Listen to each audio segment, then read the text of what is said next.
Hi hello नमस्कार जय महाराष्ट्र मित्रांनो, latest voting trend काय आहे ते पाहूयात आपण.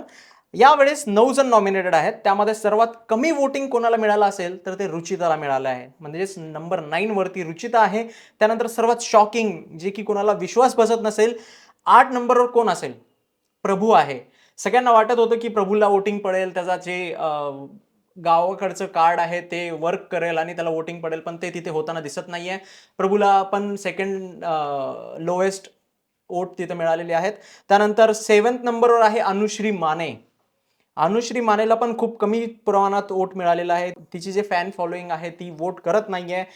जेवढे पण करतायत आणि तिचं जे बिहेवियर आहे त्याच्यावरून पण कमी पडत असतील वोट्स, तसं पण काहीतरी असेल. त्यानंतर नंबर 6 वर आहे राधा पाटील. आता यामध्ये जर तुम्ही लास्टचे 4 जर पाहिलात तर त्याच्यामध्ये बिग बॉस कोणाला काढेल जर विचार केला तर रुचिताला तर नाही काढणार, अनुश्रीला पण नाही काढणार आणि प्रभूला तर एवढ्या लवकर नाहीच काढणार. कारण आपण पाहिलंय मागच्या भाऊच्या धक्क्यावरती प्रभूला थोडंसं एन्करेज केलं होतं आणि त्याच्यामुळे कंटेंटचा इथे गेम आहे पूर्ण. तर या जर लास्ट 6, 7, 8, 9 मध्ये सर्वात जर वीक असेल तर राधा पाटील असेल. कारण ती जास्त कंटेंट पण देत नाहीये तेवढं, लाईक आहे तिचं, पण तेवढं नाहीये तिचं लाईक की तिला बिग बॉस जर ह्या 4 जणांपैकी जर कोणाला काढायचं असेल तर बिग बॉस हिला परफेक्टली काढू शकतो. त्यानंतर नंबर 5 वर आहे दीपाली मॅम. दीपाली मॅमला पण 5th नंबरवर आहेत त्या. तर त्यांना काढणं तर इम्पॉसिबल आहे, कारण अशा हे जे ॲक्टर्स आहेत, इस्टॅब्लिश्ड ॲक्टर, त्यांना एवढं लवकर बिग बॉस काढत नाही. त्यानंतर नंबर 4 वर सागर आहेत. सागर तर डेफिनेटली नाही. त्यानंतर पहिले 3 उरतात आणि पहिले 3 पण शॉकिंग आहेत. 3 नंबरवर आहे करण सोनवणे, ज्याला की फोकस्ड इंडियन म्हणून ओळखतात. करणला चांगली वोटिंग मिळत आहे. तरी पण त्याला जेवढा विश्वास होता की मी फर्स्ट असेन वगैरे वगैरे, मला महाराष्ट्र जनता एवढं सपोर्ट करेल, तर ते सध्या दिसत नाहीये. तर आणि त्यानंतर मग सेकंड नंबरवर आहे रोशन भजनकर, जे की मागच्या वीकमध्ये फर्स्ट नंबरवर होता, पण आता रोशन सेकंड नंबरवर गेलेला आहे आणि फर्स्ट नंबरवर आहे सध्या तरी दिव्या शिंदे.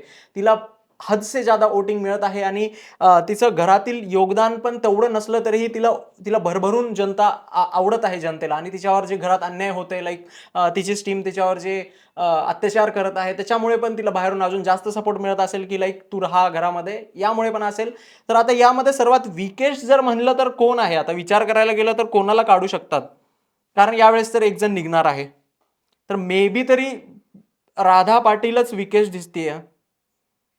यामध्ये सर्वात वीक म्हणलं तर राधा पाटील दिसते. आता पाहू की या वीकमध्ये कोण जाणार. पण या जर सगळे जर रिअलाईज केलं तुम्ही, रुचिता 9 नंबरला आहे, पण रुचिता एवढा कंटेंट आता कोणीच देत नाहीये. पहिल्या तन्वी द्यायची, आता रुचिता देतीये. तर रुचिताला काढणं म्हणजे इम्पॉसिबल आहे की शो थंड पडून जाईल. मग रुचिताला काढलं तर मग तन्वीला टेक ओव्हर करावं लागेल आणि किंवा अनुश्रीला टेक ओव्हर करावं लागेल ह्यांच्यामध्ये कंटेंट देण्यामध्ये. तर तसा सीन होतो. आता बिग बॉस काय विचार करतील आणि कसं कोणाला काढतील ते पाहणं इंटरेस्टिंग राहणार आहे. आणि अशाच वोटिंग ट्रेंडसाठी आणि रिव्ह्यूजसाठी आपल्या एशक्स मराठीच्या रिव्ह्यू चॅनलला नक्की सबस्क्राईब करा. भेटूयात रात्रीच्या व्हिडिओमध्ये.